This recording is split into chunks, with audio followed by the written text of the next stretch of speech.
we all get a little refresher on how to register voters. And our recorder, Patty Hansen, is here to do that, and also to respond to any questions that you may have. So Patty, take it away. Okay. Well, good morning, everyone. Thank you for allowing me to come and speak with you today. And you've already heard from Mary and Ann about what's going on right now. So before I do my training, I just want to really stress that this is so vitally important to our democracy. Our democracy is truly under attack. They want to turn it into an authoritarian system. And this is the most dangerous time in my lifetime I've ever seen. So I really appreciate all your work to get this done. Mary mentioned one of the referendums is to refer the HB 2569.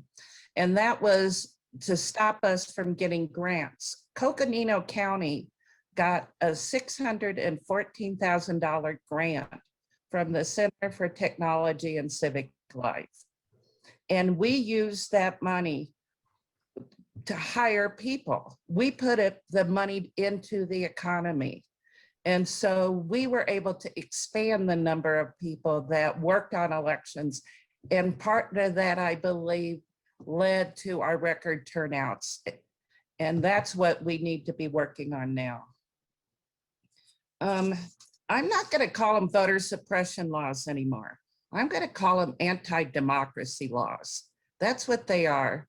They don't want to just stop make it more difficult for people to vote. They're wanting to attack all of the institutions that are in place to make sure our democracy works. I mean, the Supreme Court gutted the voting rights pre-clearance, and so we lost DOJ to protect us. They also then have packed the courts, so we're losing court cases, like the recent court case, US Supreme Court decision on 2 Arizona laws. And so what's left? They're gonna go after the voters. They wanna take your rights away. And the most dangerous part, I think, that's going on right now is them trying to pass laws that they can overturn the results of elections and do these frauded type recounts and stuff. So your work is so vitally important. And I beg all of you, please contact Senator Sinema. We have got to pass the For the People Act and the John Lewis Voting Rights Act. Otherwise, at the federal level, I don't know how we're going to stop this. So I'll get off my soapbox now. I'm sorry. This is so vitally important. I just can't stress it enough. Okay. Let me see. I need to share my screen. So hopefully Kelsey is going to let me do that. Let me. Okay. Sorry, I'm not as technical as everybody else. So, full screen, share screen. Okay, so can all of you see this? A slideshow? Okay. So let me start from the beginning.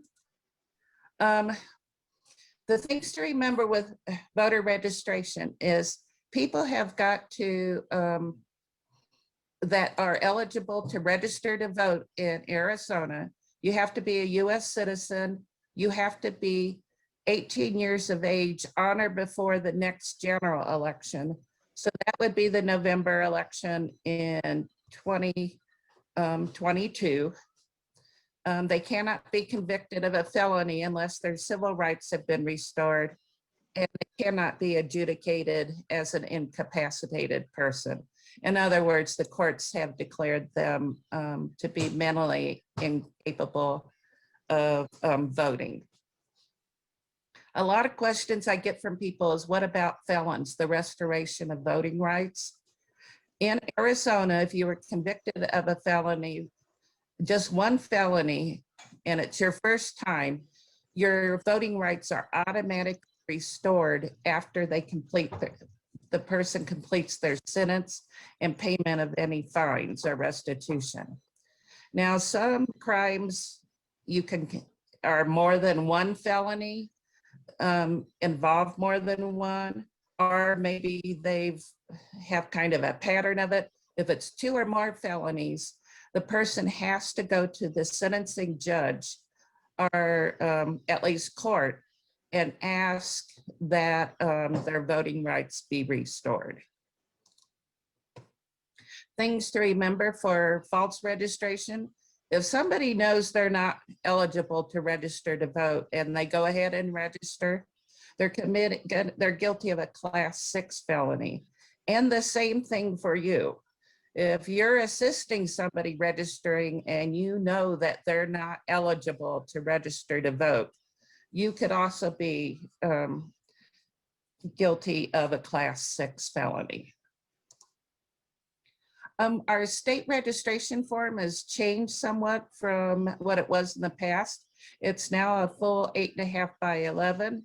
I think we used these at the end of 2020 or in 2020. Gives you more room to write the person registering. And I'm going to go through the different steps of it by the numbers. Now notice number 1, do you want to sign up for the permanent early voting list? Our registration forms will say this until we run out of what we have. And so that's why we're hoping that you guys can get those signatures so we don't have to change our forms to the active early voting list. Just one of the things we're hoping we can stop. There's added, if they want to sign up for it, mark yes. Because of 1485, I'd say, even if people say they're already on the list, ask them to mark that again, because the clock will start when every time they say they want to be on the list. I can go into more detail on that later if you have questions.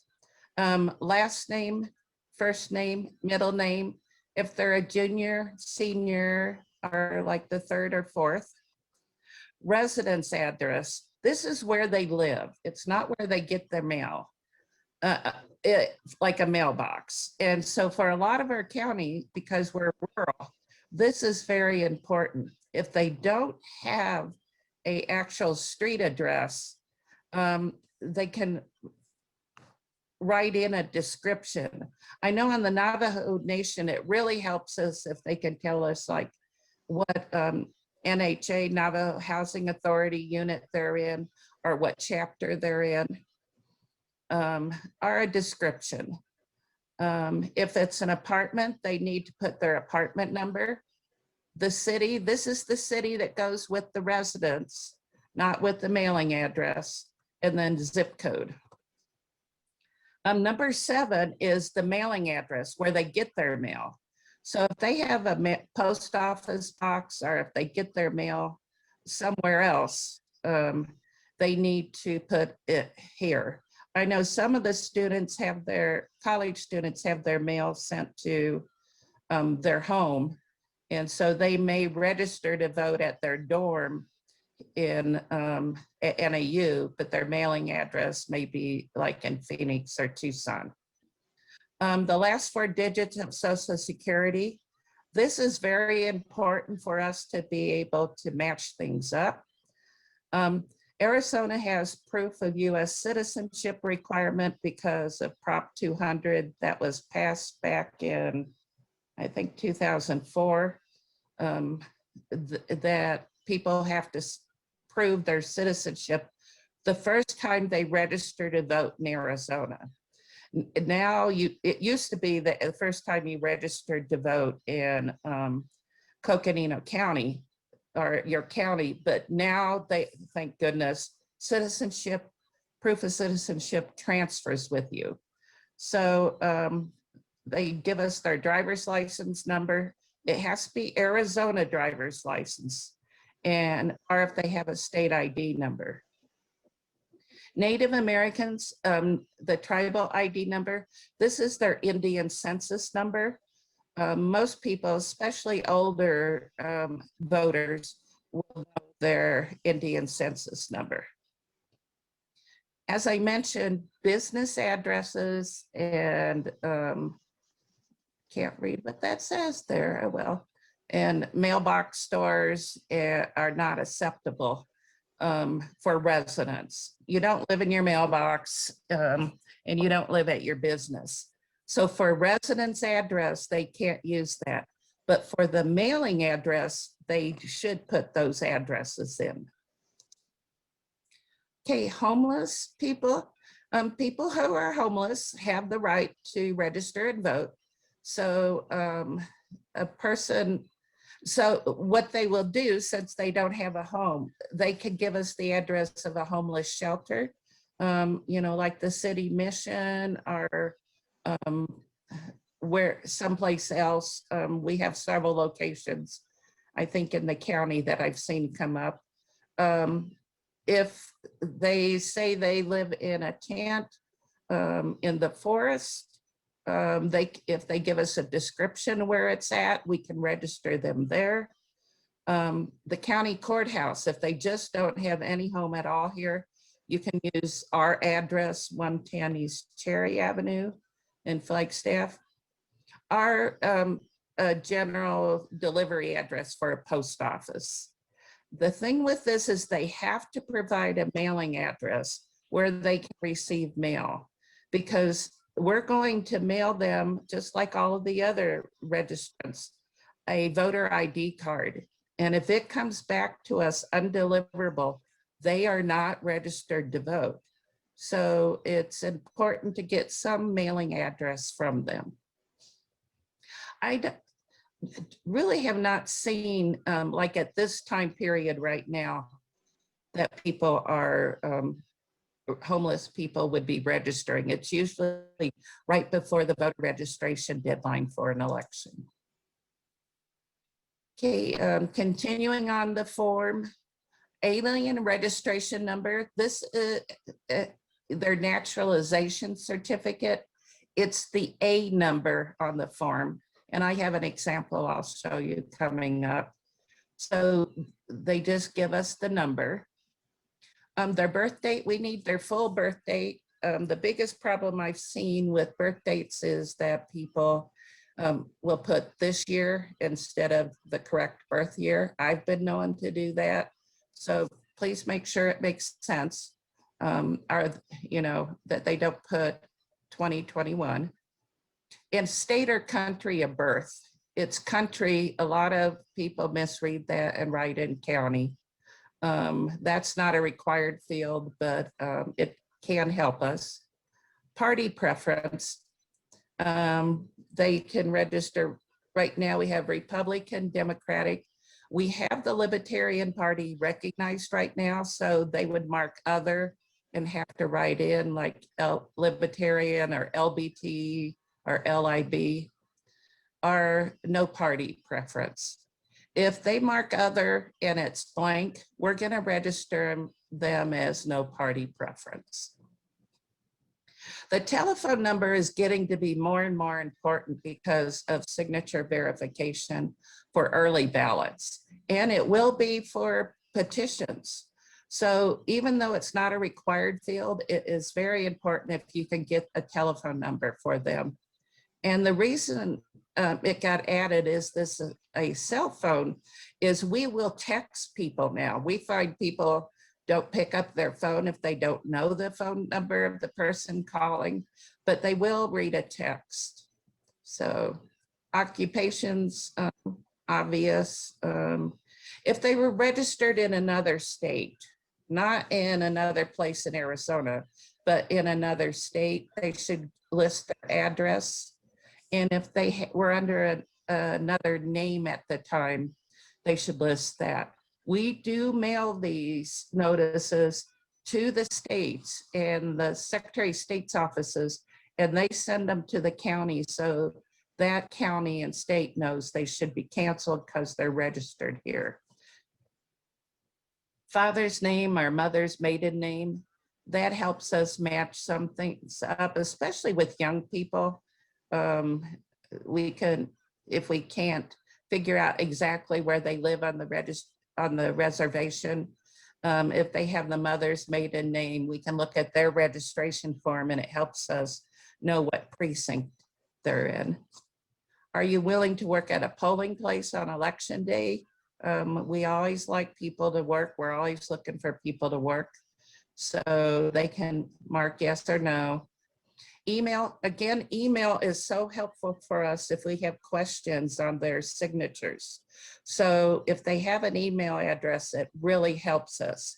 Now, our state law does not allow us to give out the email addresses to campaigns or political parties or anyone else. So even though we have it in our system, you can't buy a list with that. Okay, the thing to remember with the proof of citizenship, we need the number that's on the actual ID form or card to be written in the appropriate place that I just went over. So they just need to write in the Arizona driver's license or state non-operating ID.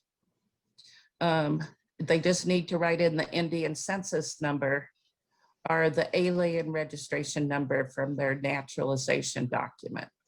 So they don't send photocopies of this to us. They just write the number in. And here's an example, the driver's license for this person they would write the D number on their registration form. Here's a Navajo Nation ID with their Indian census number on it. They would just have to write that number on it. And then for the naturalization document, I don't know if you can see this, but it's their registration number and it starts with an A. So they just need to write that number in. Now, these proof of citizenship, they have to provide a photocopy of it. So a birth certificate, the passport, and that's the pages with the name and photo, a passport card, tribal certificate of Indian blood, or tribal membership card. Birth certificates is pretty obvious. Instead of a photocopy, what we're finding will work too is if people will take a photo of it on their phone, they can then email it to our general email number and just say in here, this is my proof of citizenship, and we'll match it up with the registration form. Passport or passport card, tribal certificate of Indian blood. It varies from depending on what Native American tribe they're affiliated with or enrolled with. Here's one from the Pasca Yaqui tribe that has an actual card. Okay, now some out-of-state driver's license now can be used. Remember, they have to send us a picture, not just the number. And I see lots of CA for California and numbers written in. That doesn't work. That will not make them a full ballot voter. So how you can tell if they show you their driver's license, if it has this American flag on it, that state has had them provide proof of citizenship when they got their driver's license. So we can take those as proof of US citizenship. Or it may say enhanced operator license, like this is from Vermont. It has a flag and it also says at the top, enhanced. Okay, if they do not provide proof of citizenship, they'll still become a registered voter in Arizona, but they're a federal only voter, which means they can only vote for federal offices. And those offices are President, US Senator, and US Representative. So those people can't sign your referendum or your initiative or state candidate or local candidate petitions. They could sign a candidate petition for Mark Kelly, but they could not sign one for Geronimo Vasquez for supervisor. So that's one thing to keep in mind. We do contact them constantly prior to every election. When we get it, we send them a letter, we meaning the recorder's office, and we tell them what they need to send to us. We tell them they can, send it by email, a picture, or they can text it to us, or they can bring it in. So let me see, I'm running out of time. So as I said, they're sending letters, sent letters to provide us, ask them to provide us the information. Okay, the bottom portion, make sure this is marked. Are you a citizen of the United States? Unfortunately, Arizona voters did not believe that was enough proof to affirm or swear you were a citizen, but it needs to be checked too. And it needs to be yes. If they mark no, we can't register them. And if they leave it blank, we have to contact them. And will they be 18 years of age by election day? That we can figure out from the birth date. They sign here, or if they're unable to sign, make a mark. If they're unable to make a mark, the person who's assisting them would complete number 24, that they assisted the voter, and you have to sign and date. Now, I want to mention the date here for the registrant. Since you'll be registering people at the same time they're getting their petitions, those dates have to match. You're only eligible to sign an initiative and a referendum if you're registered to vote on the date that you sign. So if they leave that blank, we have to assign them their registration date, the date it gets in the office. And so those would be disqualified if it came up for verification. So make sure that date there is filled in with the same date they're signing your petitions. Number 23, they can draw a little map if they don't have a residence address.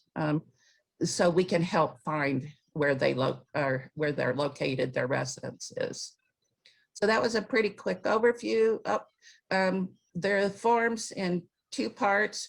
Make sure you rip off the top part and give it to them, because that is their receipt. And that means if they showed up to vote and they weren't in the list, we can actually take that receipt and register them on election day. So it's their proof they're registered. Tips for registering NAU students. Ask them if they want to register at their school address or their home address. Now, if they're signing the petition and registering at the same time, make sure the addresses are the same on the petition as it is on where they're registering. If they live in a dorm at NAU, just put the name of the dorm, but some complexes now at NAU are apartment complexes. In that case, they have to use the street address. And they have to provide us a proper mailing address. So if you live in the dorm, it would be a PO box. And you need to ask them what address they use to get their mail. Because remember, if that ID card comes back to us as undeliverable, they're not registered to vote. Voter ID cards are mailed out every couple of weeks. So if they haven't received it in a couple of weeks, they should contact our office. Please make sure that the information on the registration form is legible. We're pretty good at figuring out handwriting, but some is much more difficult.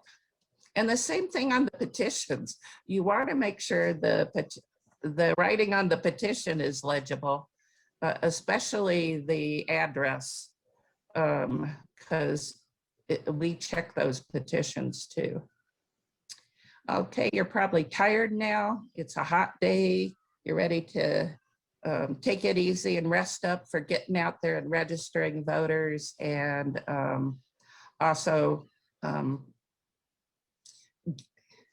getting them to sign your petitions. I really appreciate this. This is a great refresher for me, as well as many people on this call, I think.